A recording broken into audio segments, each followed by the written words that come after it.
السلام علیکم ورحمۃ اللہ وبرکاتہ۔ سامعین ذی وقار، میں غلام مصطفیٰ اللہ اور اللہ کے رسول کے پیغام کے ساتھ حاضر درس قرآن کے سلسلہ میں آج کا ہمارا سبق سورۃ الاعراف آیت نمبر 103 اور 104 پر مشتمل ہے۔ حاضرین، اگر میرا یہ کاوش اور کوشش آپ کو پسند آئے تو اس کو آگے فارورڈ کر دیا کیجیے، کوئی ایک دو دوستوں تک، کوئی گروپس تک۔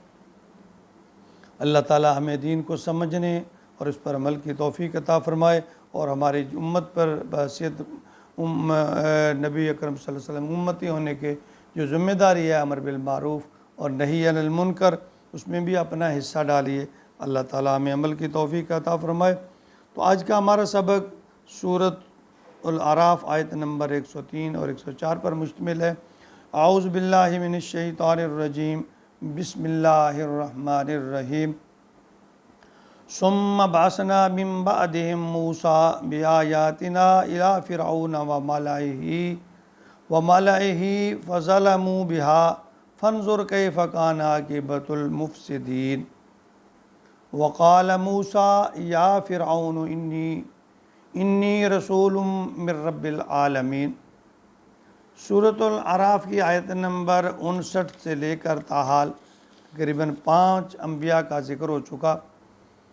یہ بستیاں جزیرہ نما عرب کے مختلف علاقوں میں آباد تھیں۔ اب موسیٰ علیہ السلام کے حوالے میں سے جو بنی اسرائیل کا ذکر ہے، ان کا علاقہ مصر بر اعظم افریقہ کے شمال مغربی کونے میں واقع ہے۔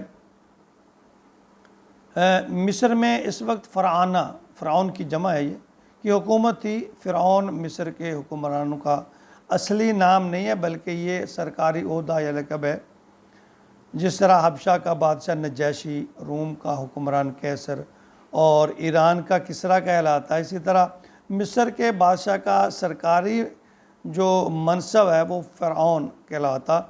اور جس فرعون کی طرف حضرت موسیٰ علیہ السلام کو بھیجا گیا، اس کا نام قابوس یا رامیس تھا، اور اس وقت دنیا کی سب سے بڑی مملکت کے فرمانروا ہونے کے ناطے سے یہ اپنے آپ کو سب دیوتاؤں سے بڑا دیوتا کہلواتا، اور آہستہ آہستہ اس نے اپنے آپ کو انا ربکم الاعلی کہلوانا شروع کر دیا۔ فرعون کے درباریوں، نجومیوں نے اسے بتلایا کہ اسرائیل کے ہاں ایک بچہ پیدا ہونے والا ہے جو تیری خدائی کو چیلنج کرے گا۔ بنی اسرائیل قوم کے حوالہ سے عرض ہے کہ حضرت یعقوب علیہ السلام کا لقب جو ہے اسرائیل تھا۔ تو اسرائیل عربی الفاظ ہے، اسرا اور ایل، دو الفاظ کا یہ مرکب ہے، جس کا جو عربی یہ عبرانی لفظ ہے، اسرا اور ایل، یہ دو عبرانی الفاظ کا جو مرکب ہے، جس کا عربی میں جو ترجمہ ہے وہ عبداللہ بنتا ہے، یعنی اللہ کا بندہ۔ یعقوب علیہ السلام اسحاق کے بیٹے تھے اور حضرت ابراہیم علیہ السلام کے پوتے تھے۔ حضرت یعقوب علیہ السلام کے 12 بیٹے تھے۔ انہیں اجتماعی طور پر اسرائیل کا نصاب کو جو اسرائیل کی کہا جاتا ہے، ان کا مذہب یہودیت تھا۔ یہ قوم یعنی مصر میں فرعون کی غلام بن گئی تھی، جنہیں حضرت موسیٰ کی مدد سے غلامی سے نجات ملی۔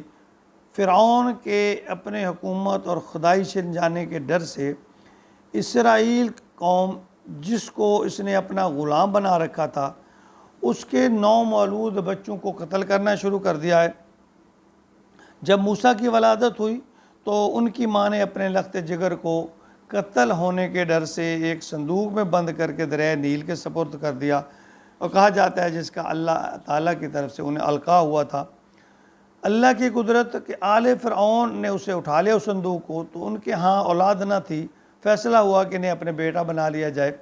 اللہ کی قدرت جس فرعون کا خاتمہ موسیٰ کے ہاتھوں ہونا تھا، اسی کے گھر موسیٰ کی پرورش ہوئی۔ پھر موسیٰ بڑے ہوئے، ان کے ہاتھوں آل فرعون کے ایک فرد کا جو 7 قتل ہو گیا۔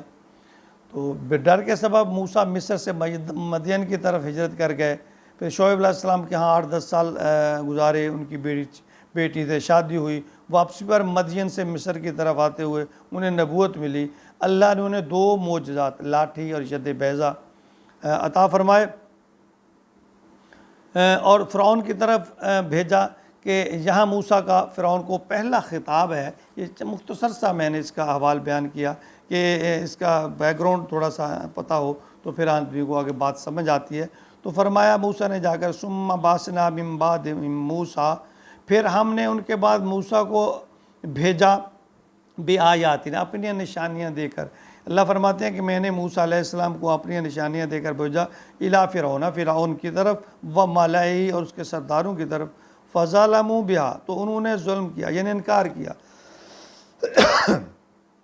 فظلموا بها، اس پر انہوں نے انکار کیا، فانظر کیف کان عاقبۃ المفسدین، اللہ فرماتے ہیں پھر میرے حکم کا انکار کرنے والوں کا تم انجام بھی دیکھ لو گے، ان فساد کرنے والوں کا تم انجام، میری نشانیاں جو ہیں ان کا انکار کرنے والوں کا انجام کیا ہوگا سو تم دیکھ لو گے۔ وقال موسیٰ، جب کہا موسیٰ نے، یا فرعون، اے فرعون، انی رسول، کہ میں رسول بنا کر بھیجا گیا ہوں، من رب العالمین، رب العالمین کی طرف سے، کہ میں اللہ رب العالمین کی طرف سے تمہارے پاس رسول بنا کر بھیجا گیا ہوں تاکہ تم جس جہالت جس گمراہی میں پڑ گئے ہو اس کی اصلاح کر سکوں، تمہیں شرک سے نکال کر توحید کی طرف لا سکوں۔